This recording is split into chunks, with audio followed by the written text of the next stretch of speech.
세상에 떠도는 기묘한 괴담들. 첫 번째 이야기, 친구들과 폐교에 갔다가 비명소리를 들었다. 지금도 생각하면 오한이 서리고 다리가 떨린다.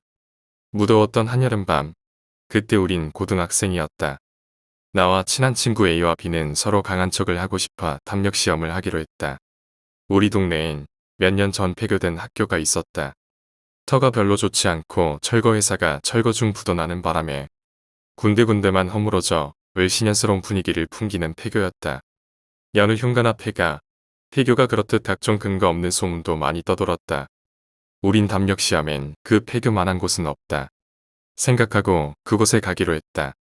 인적이 끊긴 지 오래되어 풀들은 우리 키만큼 무성이 자라 있었고 나무 퍼지 밟는 소리와 벌레 소리 등이 가끔씩 우리를 놀라게 했다. 그렇지만 나 그리고 A와 B는 서로 아무렇지 않은 척하며 걸어왔다. 난 남자 3명인데 괜찮겠지 등의 생각을 하면서 걱정을 떨쳐내며 걸었다. 그러나 내가 제일 뒤에서 걷고 있었기 때문에 등 뒤에서 누군가 따라오는 듯한 이상한 기분이 드는 건 어쩔 수 없었다. 그렇게 수풀을 헤치고 폐교 운동장에 들어섰다. 역시나 각종 소문이 무성할 만큼 으시으시한 모습의 폐교였다. 기역자로 꺾인 부분은 이미 많이 무너져 안쪽에 철근이 삐죽 튀어나와 보였고 창문이나 교문 같은 곳도 이미 다 부서진 것처럼 보였다. 한밤중이었기 때문에 교실 한쪽은 완전한 검은색으로 꽉 차 있었다. 그때 나는 뭔가 좋지 않은 생각이 들었지만 단속을 먹은 것이라 생각하고 또 겁쟁이 소리가 듣기 싫어 아무 말 없이 계속 걸었다. 우리 셋은 건물 바로 앞까지 도착했다. 그때 A가 말했다. 별거 없네. 자 이제 한 명씩 갔다 오자. 우리 담력 시험 방식은 이랬다. 우선 한 명씩 준비한 인형을 갖고 들어가서 아무 교실에나 놓고 오면 되는 것이었다. 인형을 제일 먼 교실에 갖다 놓는 사람이 담력이 제일 센 사람이 되는 것이었다.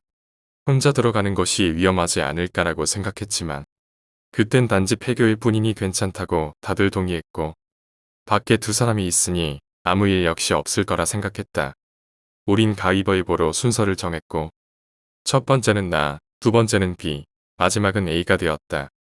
첫 번째 사람은 기준이 없었기 때문에 상당히 불리했다.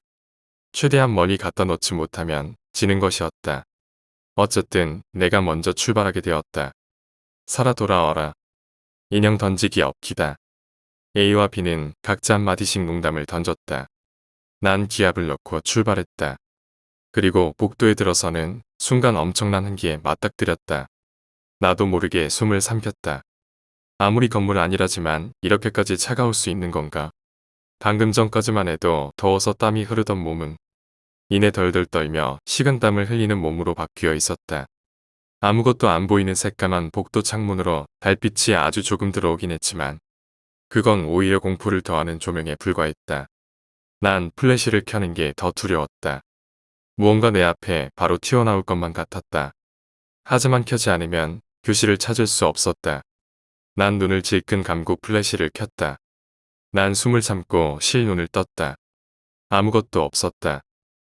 빨리 하고 나가자. 먼지 쌓인 끝이 보이지 않는 복도 곳곳에 깨진 유리 파편 등 상상했던 모습이 펼쳐졌다. 플래시 불빛이 움직일 때마다 유리 파편에 반사되어 벽이나 천장이 반짝하고 빛났다. 복도 끝까지는 불빛이 닿지 않아 얼마나 가야 끝인지 알 수 없었다. 나는 침착하게 세 번째 교실까지 걸어간 뒤 뒤를 돌아봤다. 다시 차가운 한기가 느껴졌고 이제 슬슬 입구가 멀게 느껴졌다. 역접대만 해야겠다라고 생각하고 나는 교실 문을 옆으로 밀었다. 녹슨 문에서 나기에는 너무나도 기괴한 소리에 나는 소리를 질렀다. 마치 젊은 여자의 비명소리 같았다. 내 공포는 그때부터 더해갔다. 교실 안엔 교탁, 책상들이 어질러져 있었다. 조금만 더, 조금만 더. 나는 용기를 내서 교탁 쪽으로 향했다. 조금만 더. 됐다. 나는 교탁 위에 내가 가져온 인형을 던져놓고 밖으로 했다. 왜일까? 돌아가는 길은 들어가는 길보다 몇십 배는 무서웠다. 자꾸 뒤에서 뭔가 따라오는 느낌이었다. 한기도 아까보다 더해진 것 같았다. 이대로는 안 되겠다. 나는 걸음을 점점 빨리 했다. 어느 순간 난 미친 듯이 뛰고 있었다.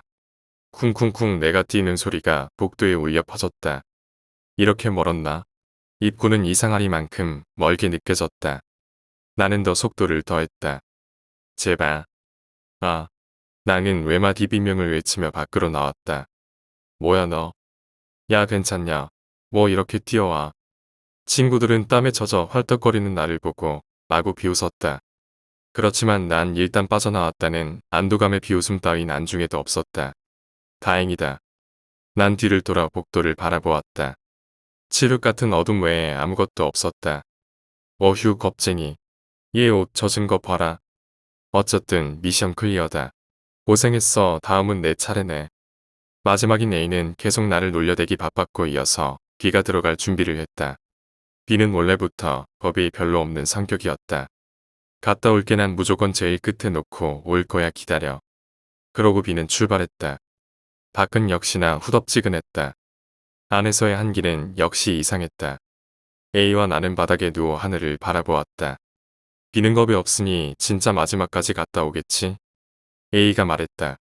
그럴지도 모르지. 난 끝이 어딘지 보지도 못했지만. 어휴 겁쟁이 이 형님은 너만 잡는다. 네 인형 갖고 나오면 되는 거잖아. 야 그건 반칙이야. 나와 A는 계속 티격태격 말싸움을 했다. 그렇게 한 20분쯤 지났을까 플래시 불빛과 함께 B가 나타났다.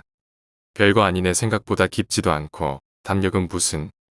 B는 대수롭지 않다는 듯이 시큰둥하게 말했다.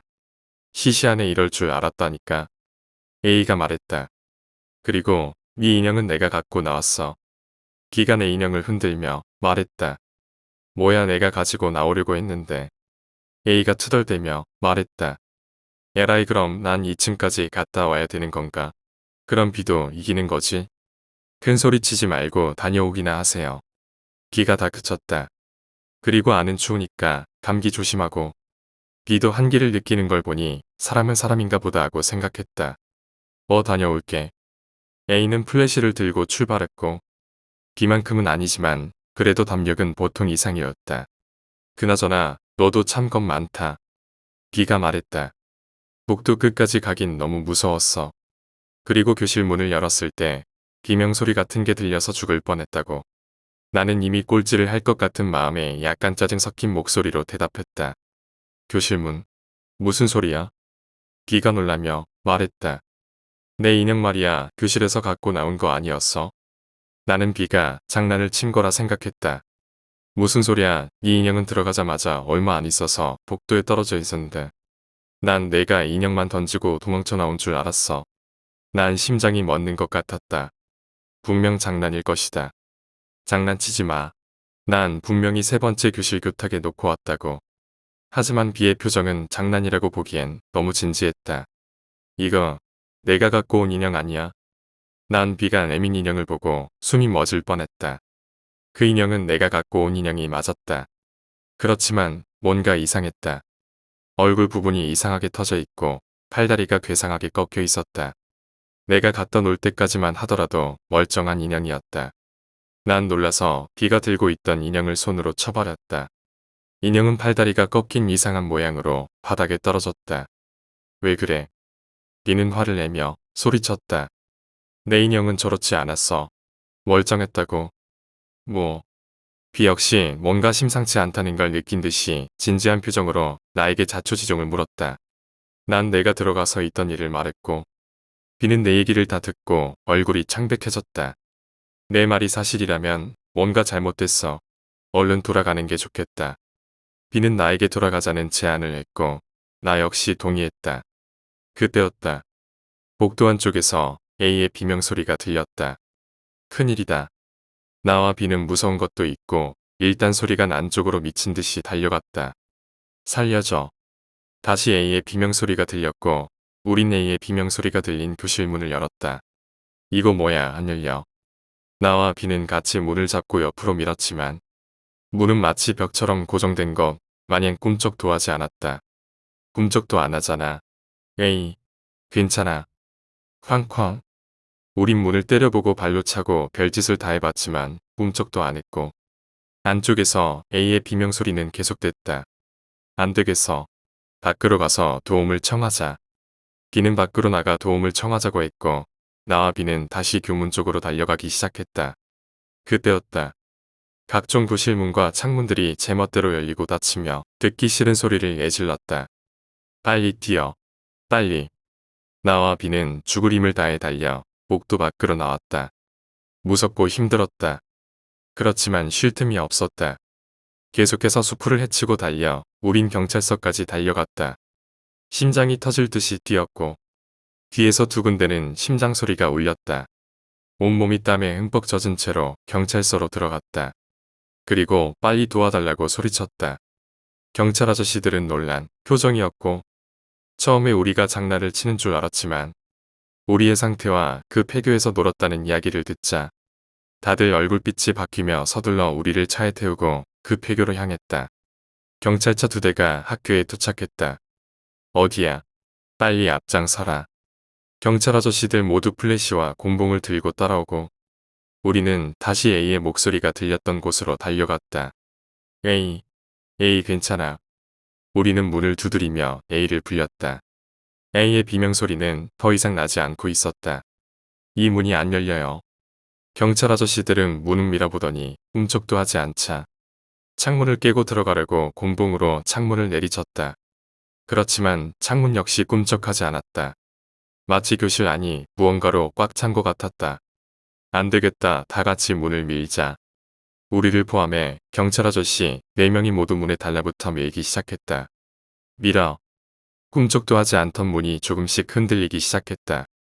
우리는 더 힘을 냈다. 문이 조금씩 열리며 틈 사이에서 내가 들었던 여자의 비명소리. 아니 그보다 훨씬 큰 비명소리와 함께 바람 같은 무언가가 교실에서 무서운 기세로 빠져나오며 복도로 퍼져나갔다. 열렸다. 에이. 나와 B 그리고 경찰 아저씨들은 교실로 들어갔고 플래시로 안을 비춘 순간 우린 모두 기절할 뻔했다. A의 얼굴은 완전히 피투성이었고 내 인형의 팔다리가 뒤틀린 것처럼 완전히 이상한 모습으로 뒤틀려 바닥에 누워 있었다. A. 기다려. 응급처치부터 해야 돼. 다행히 A의 숨은 붙어 있었고 우리는 A의 응급처치를 한 뒤 경찰차에 태워 병으로 향했다. A는 응급실로 들어갔고 A의 부모님도 연락을 받고 응급실로 오셨다. 나와 B는 조사를 받기 위해 경찰서로 향했고 우리 부모님 역시 경찰서로 오셨다. 나의 아버지는 매우 엄하셔서 날 보자마자 따귀를 때리셨다. B의 부모님 역시 B에게 화를 내셨다. 나와 B는 각자 3장씩 진술서를 쓴 뒤에야 경찰서에서 나올 수 있었다. 우리 부모님과 B의 부모님은 연신 경찰 아저씨들에게 죄송하다며 인사를 했다. A가 걱정됐었던 나와 B는 병원으로 가려 했지만 부모님들께서 계속 집으로 돌아가라고 하셔서 어쩔 수 없이 집으로 돌아왔다. 부모님들은 병원으로 향하셨다. 그 뒤 나와 B는 병가를 내고 집에서 3일 정도 쉬었다. 쉬는 동안 밤낮으로 악몽에 시달렸다. 그리고 4일째 학교를 나갔다. 쉬는 동안 부모님이 계속 병문안을 못 가게 하셨기 때문에 나는 B와 학교를 마치고 몰래 병원으로 향했다. A의 병실에 도착했을 때 A의 어머니는 일을 보러 나가 자리에 안 계셨다. A는 얼굴과 팔다리에 모두 붕대를 감고 있었다. 우리는 A에게 괜찮냐고 물어봤다. A 괜찮아. 부모님이 못 가게 하셔서 이제야 왔어. 미안해. 미안하다. 몸은 좀 어때? A는 우리의 목소리를 듣고 움찔했다. A가 온몸에 깁스를 하고 누워있는 모습을 보니 마음이 너무 좋지 않았다. 그때 A가 입을 열었다. 그냥 필요. 목소리가 너무 작아 우리는 잘 알아들을 수 없었다. 뭐라고? A 다시 말해봐봐. 나와 B는 A의 얼굴에 가까이 다가갔다. A는 힘없이 말했다. 그 아이는 단지 필요했어. A는 알 수 없는 말을 했다. 무슨 말이야? 나와 B는 더욱 귀를 기울였다. B 너 때문에. 나 때문에. 무슨 소린지 모르겠어. B가 답답하다는 듯이 말했다. B 내가 인형을 갖고 나와서 그래서 B는 단지 인형이 필요했는데 나와 B는 무언가 심상치 않다는 느낌이 들었다. 그래서 그랬잖아. 그래서 A가 갑자기 미친 듯이 악을 쓰며 말했다. 내가 인형을 갖고 나와서 내가 인형이 돼버렸잖아. 나와 B는 너무 놀라 뒤로 넘어졌다. A는 손발에 깁스를 한 채로 소리를 지르며 미친 듯이 발버둥을 쳤다. 난 인형이 돼버렸다고. 그때 마침 A의 고함 소리를 듣고 A의 어머니가 뛰어들어오셨다. 난 아직도 나와 B를 보고 화난 A의 어머니의 눈빛을 잊지 못한다. 너희 둘 나가. 너희 둘. 꼴도 보기 싫으니까 나가라고. 나가. A와 A의 어머니의 고함 소리가 섞여 우리 둘은 정신이 혼미해졌다. 침대에서 발버둥 치는 A. 우리에게 나가라고 고함치며 때리는 A의 어머니. 병실은 순간 아수라장이 되었다. 나와 B는 그냥 그대로 무릎 꿇고 죄송하다고 빌었다. 나도 모르게 눈물이 나왔다. 모든 게 후회됐다. 그때 폐교에 가는 게 아니었다. 이상한 느낌이 들 때 그만뒀어야 했다. 나는 기억하기 싫은 그날을 돌이키며 뒤늦은 후회를 하고 있었다. 그렇지만 아무 소용없었다. 일은 이미 모두 벌어진 뒤였다. 병실 밖에서 소함 소리를 듣고 간호사와 의사들이 뛰어들어와 A에게 진정제를 놓고 A의 어머니를 우리에게서 떼어내었다. 그 덕분에 우리는 병실 밖으로 빠져나올 수 있었다. 정말 아수라장에서 빠져나온 기분이었다. 나와 B는 돌아가는 길에 하염없이 눈물을 흘렸다. 할 수만 있다면 다시 그 전으로 돌아가고 싶은 생각밖에 들지 않았다. A의 어머니가 연락을 했는지 집에 돌아가니 이미 부모님은 우리가 병원에 다녀온 걸 아셨고 태어나서 가장 오래 혼나본 적이 그때였다. 마지막으로 부모님은 A의 부모님과 이야기가 끝난 상태니 더 이상 A에겐 상관하지 말라고 하셨다. 며칠 뒤 담임 선생님께서 A는 사정으로 인해 전학을 가게 되었다고 했고 A의 집은 이사를 가버렸다. 나와 B는 A와 친했기 때문에 몇몇 친구들이 이유를 물어봤지만 우리도 잘 모른다고 둘러대고 말았다. 그렇게 A와는 연락이 끊어졌고 나중에 소문으로 들었지만 A는 다른 학교로 전학 갔지만 학교에 나가지 않고 병원에서 지낸다고 했다. 그때 병실에서 난리를 친 A가 우리가 마지막으로 만난 A가 되었다. 이게 내가 기억하는 이 사건의 전부이다. 나와 B는 지금도 가끔씩 만나는 사이지만 한 번도 그때 이야기를 꺼낸 적은 없다. 그 일이 있은 뒤 벌써 8년이 지나 폐교는 이미 철거되고 땅은 개간되어 사람들의 왕래가 많은 곳으로 바뀌었다. 하지만 난 아직도 그때 일을 생각하면 여자의 비명소리가 귀에 울려 그곳으로 가지 않는다. 그때 A는 무엇을 본 것일까? A가 말한 인형을 찾던 그 아이는 누구일까? 아마 이건 평생 알 수 없을 것이다. 내가 다시 그 땅을 찾지 않는 한. 두 번째 이야기, 유령선. 더 플라잉 더치맨호. 1680년 네덜란드의 암스테르담항을 출발하여 인도 동쪽 네덜란드령 바타비아로 항해하던 더 플라잉 더치맨호는 평소에 고집이 센 것으로 알려진 선장 핸드릭 벤더데큰이 항해사들의 경고를 묵살하고 큰 태풍의 중심을 지나가다 실종된다.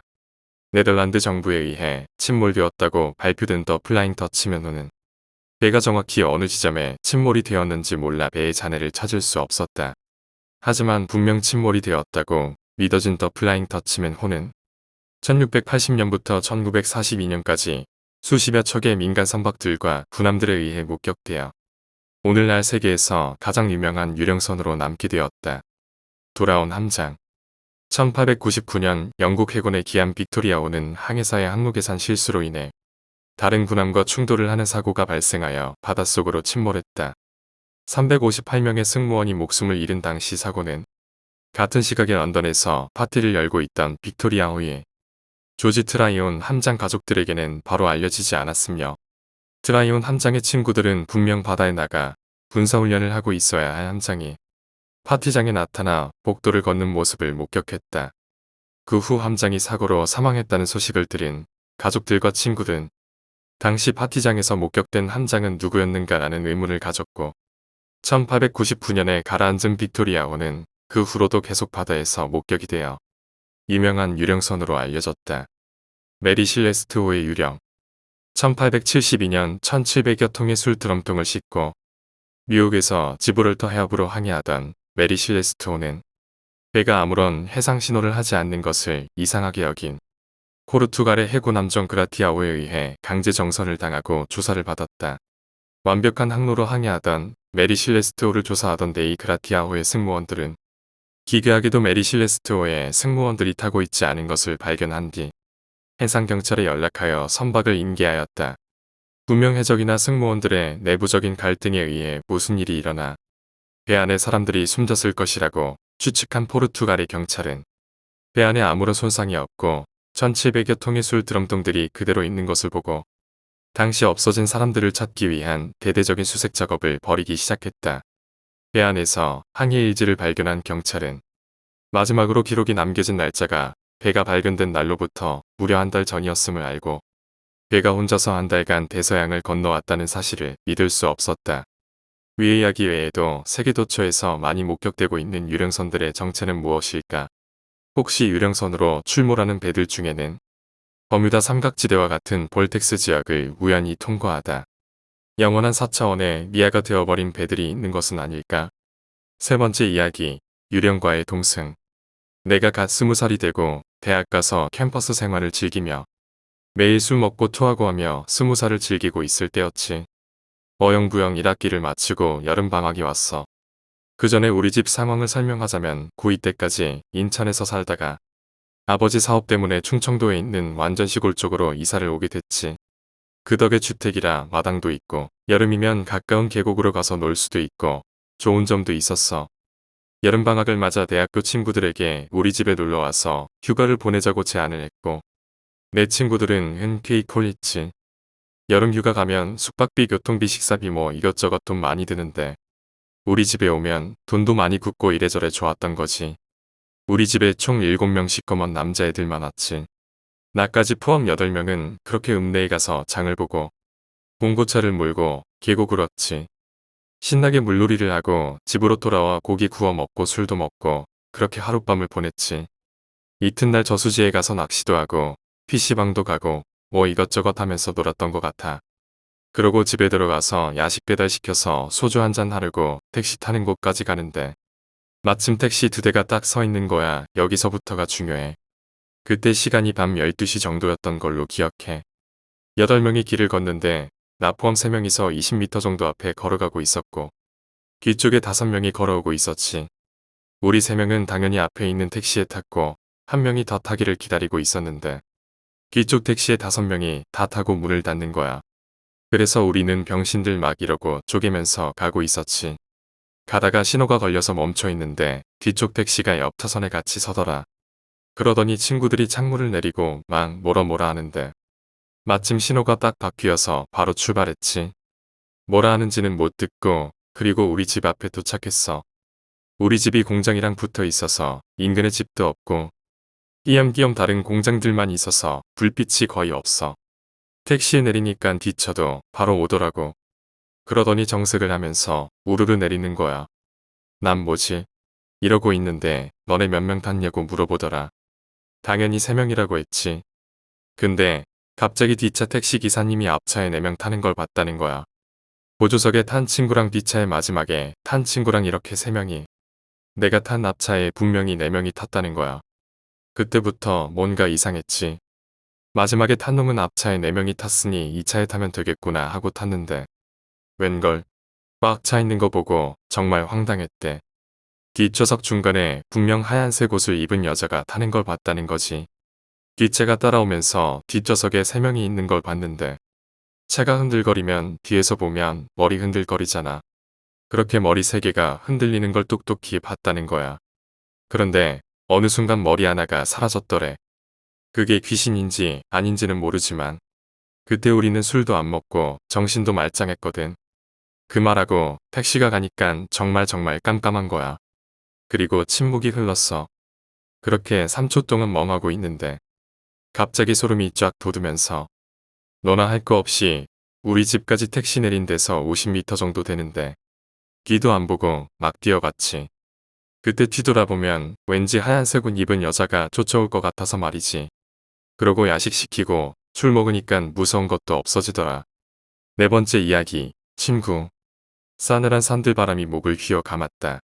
주변을 맴도는 한기가 피부를 스치면서 심경을 곤두세웠다. 발밑을 웃도는 햇빛이 뉘엿뉘엿 사라질 즈음 계속 누워있었다는 것을 깨달았다.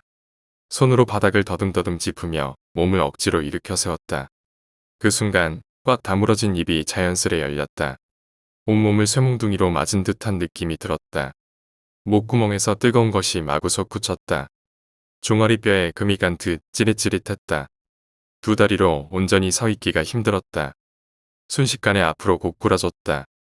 달리는 자전거에서 넘어지거나 종이에 손이 베이고 책상에 머리를 부딪히는 것과는 급 자체가 달랐다. 여태껏 살면서 느껴보지 못했던 고통이란 참으로 가혹했고 인정사정 없었다. 그렇게 엎드려서 기절하려는 찰나 내 얼굴 앞으로 희끄모레한 것이 보였다. 자세히 보니 친구 성민이의 머리통이었다. 기겁을 하며 몸을 일으켜 세웠다. 이상하게도 전혀 아프지 않았다. 핸드폰 플래시를 켜놓고 주위를 비추자 곧바로 설명이 되는 광경이 시야에 잡혔다. 산산조각 나서 불에 타고 있는 고속버스. 깨진 창문 위로 엎어져 있는 사람들, 바닥을 이루는 붉은 호수. 그리고 내가 서 있는 곳은 해발 832m, 대관령 어느 도로 옆당 떨어지. 생존자는 나뿐이었다. 성민이, 너 살아있었어? 너 때문에 내가 얼마나 속상했는지 알아? 너 지금 어디야? 어딜 같이 가자는 거야? 성민아, 죽어. 덮고 있던 이불을 내팽개쳤다. 매일같이 겪는 악몽이었지만 적응하기가 쉽지 않았다. 고장난 수도꼭지를 타고 온몸에서 땀이 마구 흘러나왔다. 시계를 보니 오전 3시를 깐 넘겼다. 진정되지 않는 가슴을 억누르기 위해 시원한 물이 필요했다. 냉장고 안에 물통을 집어 내용물을 단숨에 들이켜봐도 상쾌해지기는커녕 등골이 서늘해졌다. TV 위에 있는 액자가 반짝였다. 그것은 입대하기 전에 성민이와 추억 여행을 갔을 때 찍은 사진이었다. 액자를 들고 한참을 바라보았다.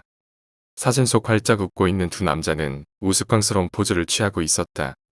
사고가 난 지 어언 2달이 지났지만 그 끔찍했던 현장은 지우개 따위로 지울 수 있는 것이 아니었다. 이리저리 튕겨나가진 사람들, 산산조각이 난 버스에 풀밭을 붉게 물들인 선홍색 티. 그리고 성민이의 얼굴. 그래, 내가 많이 원망스럽겠지. 순간 사진 속 평온했던 성민이의 얼굴이 순식간에 바뀌었다. 머리에선 피가 쉴 새 없이 흘렀고 입술은 너무나도 창백해 보였다. 성민이의 눈동자가 움직이기 시작하더니 이내 시선이 마주쳤다. 굳어져가는 다리를 필사적으로 조정하며 뒷걸음질 쳤다. 순수한 공포심이었거나 순수한 죄책감이었거나 얼른 이불을 덮고 잠을 청하려고 하는데 어렴풋이 목소리가 들려왔다. 죽어. 고요한 아침의 정적을 벨소리가 단숨에 깨버리는 것도 모자라 방 안에 있던 나의 고막을 쩌렁쩌렁 울렸다. 전날 밤에 일어난 일로 심신이 지쳐있던 나는 전혀 느끼지 못하고 숙면에 빠져 있었다. 정확히 10번 더 울린 뒤에야 겨우 눈을 떴다. 아직 덜 깬 상태로 핸드폰을 쥐고 발신자를 보자 잠이 확 달아났다. 허겁지겁 통화 버튼을 눌렀다. 건너편에서 중구하고 무거운 목소리가 들렸다. 아, 예, 사장님. 자네 지금 괜찮아? 네. 아, 네. 괜찮습니다. 다 들었어. 큰 사고 났다며? 몸은 다 나았나? 거의 다 나았습니다. 자네 못 보는 줄 알았어. 진짜 다행이야. 걱정해 주셔서 감사합니다. 아, 그래. 오늘은 일도 별로 없으니깐 집에서 푹 쉬어. 네. 아, 그래도 되는지. 내가 사장이잖아. 정말 감사합니다. 그래, 같이 갔던 친구는 괜찮고. 괴로워서 더 이상 말을 이어갈 수 없었다. 야, 너 진짜 너무한 거 아니냐? 어떻게 나한테 이럴 수가 있어? 응? 바닥엔 소주병과 맥주 캔이 주인을 잃고 나뒹굴었다. 도저히 녀석에게서 도망칠 방법이 없었다. 술이 거나하게 들어간 뒤에야 그 녀석 앞에서 당당해질 수 있었다. 너 죽은 거 제일 슬펐던 사람이 누군지 아냐? 너네 가족도 아니고 바로 나였어, 임마. 근데 왜 자꾸 꿈에서 나를 괴롭히고 현실에서도 나를 괴롭히는데? 뭐? 죽어. 너 그게 나한테 할 소리냐? 그래. 나 죽을 거다. 사실 너 얘기만 나오면 진짜 죽을 것 같았어. 혼자 살아남은 내가 미안하고. 그래. 죄책감 든다, 임마. 지금도 어디서 나를 지켜보고 있겠지. 죽기 직전의 모습으로 말이야. 하지만 이제 더 이상 무섭지 않아. 난간 위로 올라갔다. 등 뒤에서 나를 밀어내는 바람이 내 뜻을 재촉하는 것 같았다. 혼자 떠나가 버린 친구가 원망스러웠고 혼자 살아남은 내가 원망스러웠다. 밤마다 나타나는 친구가 무서웠고 어느새 친구를 미워하게 된 나 자신도 무서웠다. 더 이상 공포 같은 삶을 지체할 수 없었다. 나는 결국 뛰어내렸다. 저 멀리서 친구의 형상이 보이는 듯했다. 왜? 왜지? 너는 왜 그런 슬픈 눈을 하고 있는 거야? 죽고 싶다. 김성민 너 이 새끼 죽고 싶다는 말 입에 붙었네. 아, 미안. 너 죽고 싶다고 할 때마다 내가 차라리 죽으라고 할 거야. 헐 이건 너무한 거 아니냐? 끝까지 들어봐. 그러면 오기가 생겨서 너까진 말에 안 죽을 거라고 마음을 먹겠지? 그럼 안 죽는 거야. 새끼 멋있다. 알았어. 너도 죽고 싶다고 말할 때마다 죽어라고 말할 거야. 마음대로 해라. 난 아직 죽고 싶은 마음 없으니까 저녁이나 먹으러 가자. 5번째 이야기. 귀적. 말 그대로 귀신과 접하는 즉 귀신과의 관계를 말하는 것이다. 상대는 대부분 이상형의 모습을 하고 있는 귀신.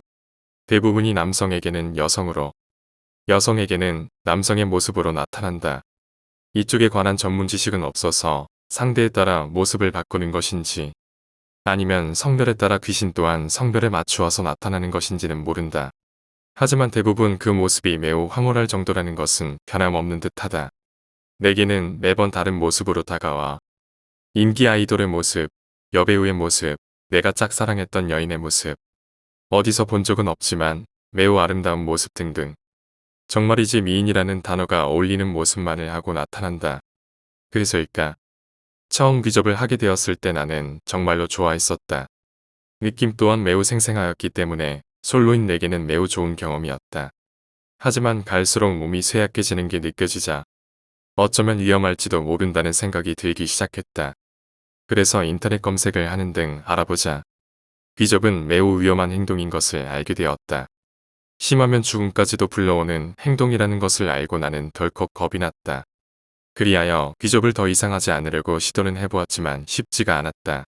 귀신이 찾아왔을 때 거절도 해보고 몸부림도 쳐보았지만 소용이 없었다.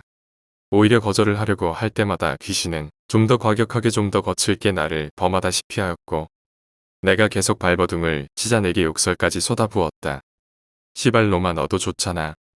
거의 비명 지르다시피 큰 소리로 내게 말을 하였고 나는 귀접을 하면서 처음으로 공포라는 것을 느꼈다. 그때부터다. 그 귀신은 더 이상 이상형의 모습으로 나타나지 않았고 흉측한 모습으로 나타나기 시작했다. 초반에는 살짝 다친 정도의 그친 모습이었지만 시간이 갈수록 점점 상처가 깊어지더니 어느 순간 몸이 찢겨진 듯한 흉측한 모습으로 찢어진 입으로 낄낄 웃으며 나와 귀접을 하기 시작했다. 정말 당하지 않은 사람은 모를 것이다. 보기만 해도 구역질이 치밀어 올라온 모습을 가진 것과 강제로 관계를 가지는 그 말로 표현할 수 없는 공포감을 더 이상 버티지 못하고 나는 그 귀신을 쫓아내기 위해 여러 가지 퇴치법까지 숙지를 하고 잠을 청하였다. 귀신이 나타나면 주기도문을 외운다거나 불경을 외운다거나 무당이 써준 부적을 붙여놓거나 하지만 전혀 소용이 없었다. 주기도문을 외우면 소리를 지르며 마치 테이프를 빨리 감기한 듯한 소리로 미친 듯이 먼저 외워버린다거나 불경을 외우면 더 해봐, 더 라고 하며 소리를 지르며 신음소리까지 내거나 심지어는 붙여놓은 부적은 아침에 보니 갈갈이 찢겨 있었다. 거기에다가 자신에게 덤빈 걸 괘씸하게 생각하였는지 그때부터는 흉측한 모습을 넘어 내 몸을 손톱으로 핥히거나 하는 수준까지 도달하였다. 상처 또한 아침에 일어나 보면 그대로 존재하여 나는 정말로 공포심 때문에 일상생활을 제대로 하질 못하는 정도까지 갔다. 하지만 어느 날이었다. 어머니 산소에 울분을 토하고 지친 몸을 이끌고 집으로 돌아와서 잠을 청하였다. 그늘도 어김없이 귀신은 날 찾아왔고 나는 포기한 채로 눈을 감았다. 그때였다. 익숙한 목소리가 들려왔고 무엇인가 호통을 치는 듯한 소리가 들려오자 귀신의 비명소리가 울려 퍼졌다. 이 새끼는 내 거야. 날 좋다고 했다고. 그 후에는 그 귀신의 소리는 들리지 않고 무엇인가 나를 감싸 안아주는 느낌이 들었다. 나는 이 따뜻함을 알 수 있었다. 나를 감싸주는 느낌 그리고 그 목소리. 바로 돌아가신 우리 어머니라는 것을. 그날은 정말로 오랜만에 깊은 잠을 청하였던 것 같았다. 오랜만에 자는 제대로 된 잠이라고 할 수 있는 잠을 자서 그런지 몸은 정말로 편해졌다. 그 후에도 귀신이 나를 찾아올 때마다 어머니께서 호통을 치시며 나를 껴안아 주셨다. 나는 정말로 행복하였다. 그리고 감사하였다. 돌아가셔서 까지 자식을 지켜주시는 어머니가 말이다. 그때마다 눈을 편하게 감은 채 어머니께 내 몸을 맡기었다. 오늘도 어김없이 그 귀신이 질리지도 않다는 듯이 나를 찾아왔고 어머니는 나를 보호해 주셨다. 어머니께서 나를 또 지켜주셨다. 몸이 나른하고 피곤하였지만 어머니의 모습을 꿈이라도 좋으니 단 한 번이라도 보기 위해 무거운 눈꺼풀을 들어 올리고 바라보았다. 나는 곧바로 소리조차 지르지 못하고 기절할 수밖에 없었다. 나를 껴안고 있는 것은 어머니가 아닌 온몸이 찢기다시피 한 바로 그 귀신이었다. 어머니의 따뜻함이라고 생각한 그것은 그녀의 찢어진 입에서 흘러나오는 침과 섞여버린 피로 추정되는 액체들, 그리고 찢어진 입으로 대도 안 되는 미소를 지으며 내게 이야기하였다. 말했잖아. 넌 내 거라고. 6번째 이야기. 어떤 소년. 한 소년이 있었다. 소년의 몸엔 멍은 없는 날이 없었다. 그래도 소년은 기뻤다. 내게 집이 있다는 것을, 내게 부모님이 있다는 것을, 비록 그 집이 비가 오는 날엔 양동이가 있어야만 바닥에 젖지 않는 집이라도, 비록 그 부모가 자신의 몸에 멍들게 하는 장본인일지라도 소년은 기뻤다. 소년은 바보가 아니었다. 돈 가져와. 없어. 돈 가져와. 없어. 또 도박판에 가서 남 좋은 일만 시키려고 그러지. 없어. 이 인간아. 그런 거 아니니까 돈 좀 줘봐. 없어. 이번에 생활비 빼곤 정말 한 푼도 없어. 이 년이 지금 나랑 장난해. 돈 가져와. 소년의 아비는 어미를 때리기 시작했다. 손바닥으로, 주먹으로, 발로. 아비는 무작정 돈을 가져오라며 어미를 때렸다. 어미는 성난 아비의 공격에 무기력하게 맞고만 있을 뿐이다. 이런 광경을 지켜보는 두 개의 눈이 있었다. 소년이었다. 소년은 성난 아비를 보며 상점가의 책방에서 본 사자를 닮았다고 생각했다. 그리고 맞는 어미를 보며 사자에게 먹히는 가재를 닮았다고 생각했다. 소년이 말했다. 아버지, 그만하세요. 어머니가 많이 아플 거예요. 성난 사자의 눈길은 소년을 향했다. 그리곤 소년에게 성큼성큼 다가서며 말했다. 뭐라고? 이 년은 맞을만 하니까 맞는 거야. 내가 우습게 보이냐? 소년은 아니라고 대답하고 싶었으나 사자의 눈빛이 너무 무서워 꺼낼 수 없었다. 소년은 도망치고 싶었으나 그 역시 무서워 발을 낄 수 없었다. 사자가 소년에게 달려들었다. 이래도 우스워? 사자의 주먹질에 소년의 코는 피를 뿜었으며 사자의 발길질에 소년의 몸은 다시금 멍이 들기 시작했다. 온갖 아픔이 스며들자 소년은 자신도 모르게 외쳤다. 안 우스워요. 아파요.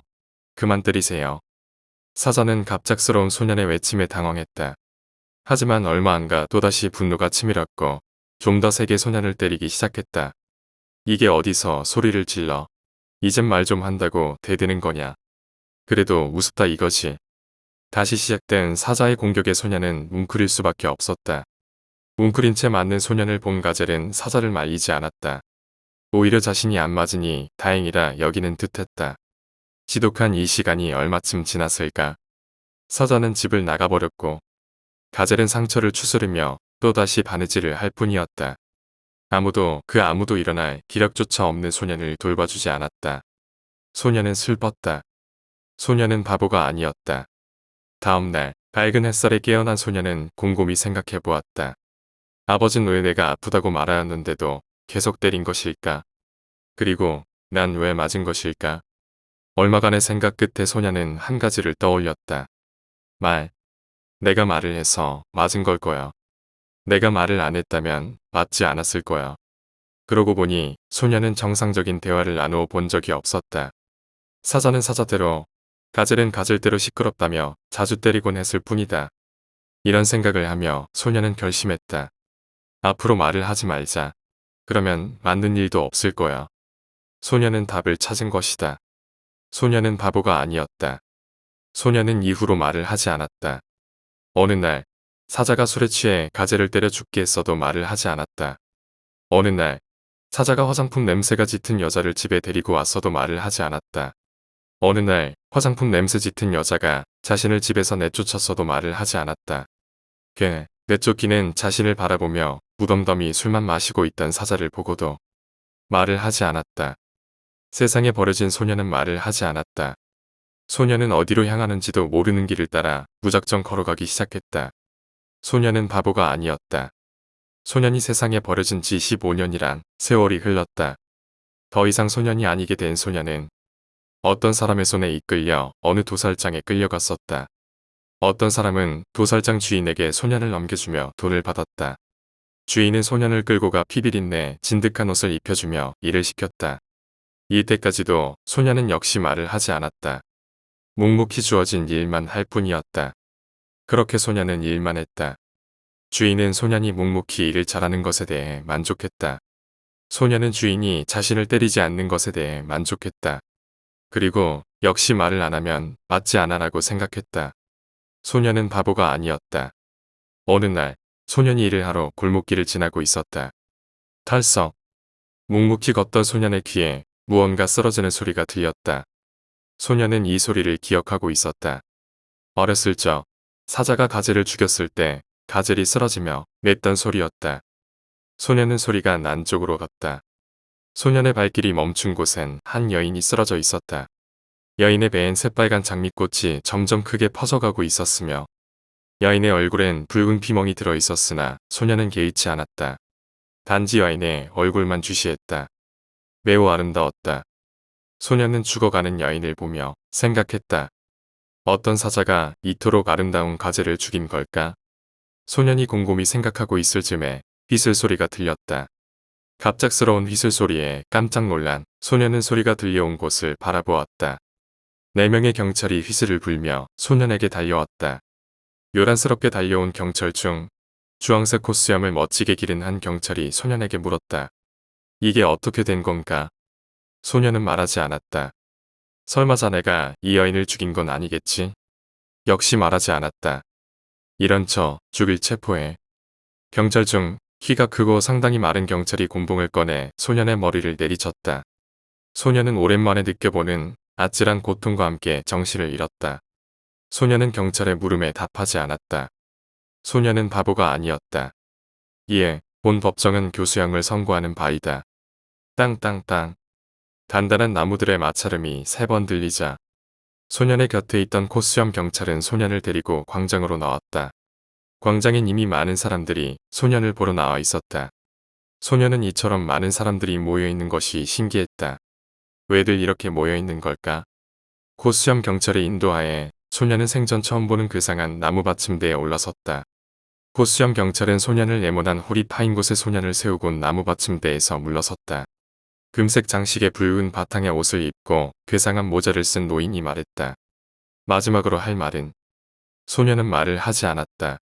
집행하라. 노인의 말이 끝나자 검정 두건을 쓴 뚱뚱한 남자가 소년의 곁으로 다가왔다. 그리곤 소년에게 동그랗게 말린 두꺼운 줄을 씌워 목에 걸치게 한 뒤 바닥에 비스듬히 고정되어 있는 막대 옆으로 다가갔다. 굉장히 조용한 정적이 흘렀다. 소년은 지금 자신에게 무슨 일이 벌어지는지 모르고 있었다. 단지 자신에게 왜 이렇게 하는지 궁금할 뿐이었으며 무엇보다 뒤로 묶여있는 손이 불편하기만 했다. 슬픈 정적 속에서 남자는 노인을 바라보았고 노인은 고개를 끄덕였다. 노인이 고개를 끄덕이자 남자는 막대를 힘차게 밀었고 소름 끼치는 소리와 함께 소년이 서 있던 네모난 홀은 2개로 젖혀졌다. 소년의 몸은 땅으로 곤두박질 쳤고 소년은 숨이 쉴 수 없는 아득한 고통을 느꼈다. 소년은 너무 괴로웠다. 그리고 소년은 생각했다. 정말 말 한마디 안 했는데 이 사람들은 왜 날 아프게 하는 걸까? 소년이 거센 숨을 내쉬며 말했다. 나는 사자가 아니에요. 이윽고 고통에 바둥거리던 소년의 몸에선 생기가 전혀 느껴지지 않게 되었다. 소년은 바보가 아니었다. 이제 소년은 바보가 되었다.